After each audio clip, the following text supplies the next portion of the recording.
வாழும் அனுபவம், அதுதான் உங்களுடைய வாழ்க்கையை முடிவெடுக்கின்ற, இயக்குகின்ற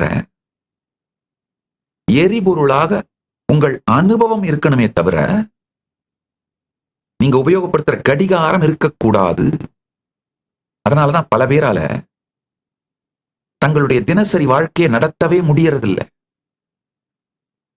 ஷேர்டு ரியாலிட்டியில ஒருத்தர் ஜெயிக்கிறதுக்கும் இன்னொருத்தர் தோக்கிறதுக்கும் காரணம் தங்கள் கான்சியஸ்னஸ் சார்ந்து வாழ்க்கையை வடிவமைத்துக் கொள்ளாது இருத்தல்.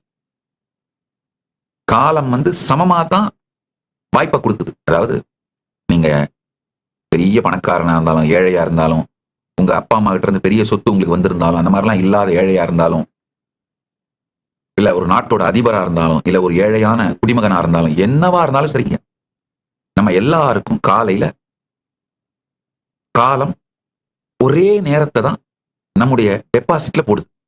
86,400 செகண்ட் வினாடிகள், 86,400 வினாடிய காலம் நம்ம பேங்க்ல போட்டுருது. இந்த ஒரு நாளுக்குள்ள இந்த 86,400 செகண்ட் வினாடிய நாம செலவு பண்றோமோ இல்ல இன்வெஸ்ட் பண்றோமோ அப்படிங்கிறது நம்ம கிட்ட தான் இருக்கு. இத போனா திரும்பி வராது. நாளை நாள்ல இருந்து கடன் வாங்க முடியாது. நேத்து நாள்ல இருந்து ரீஇம்பர்ஸ் பண்ணிக்க முடியாது.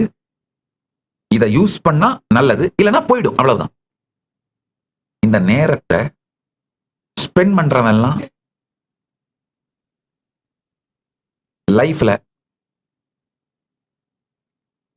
ஒண்ணும் இல்லாத மஞ்சக்கடிதாசு கொடுத்துட்டு போற அந்த புரோக் ஆயிடுறாங்க, தோல்வி அடைகிறார்கள். இந்த நேரத்தை இன்வெஸ்ட் பண்றவங்க எல்லாம் வாழ்க்கையில் பெருவெற்றி அடைகிறார்கள். இதை புரிஞ்சுக்கோங்க. அத்தனை பேருக்கும் 86,400 செகண்ட்ஸ் தான். எனக்கு நேரம் இல்லைன்னு சொல்றாங்க பாருங்க, அது எல்லாமே பொய். நேரம் இல்லைன்னு சொல்றது அத்துணையும் பொய். இப்போ யோகா பண்றது நேரம் இல்ல, உங்களுக்கு யோகா பிரையாரிட்டி இல்லைன்னு சொல்லுங்க. உங்க ஹெல்த் உங்க பிரையாரிட்டி இல்லைன்னு சொல்லுங்க. தியானம் பண்றதுக்கு நேரம் இல்ல, உங்களுடைய ஜீவன் முக்தி உங்களுக்கு பிரையாரிட்டி இல்லைன்னு சொல்லுங்க. நேரம் இல்லைன்னு சொல்லுங்க. எல்லாருக்கும் ஒரே 86,400 செகண்ட் தாங்க காலம் கொடுக்குது.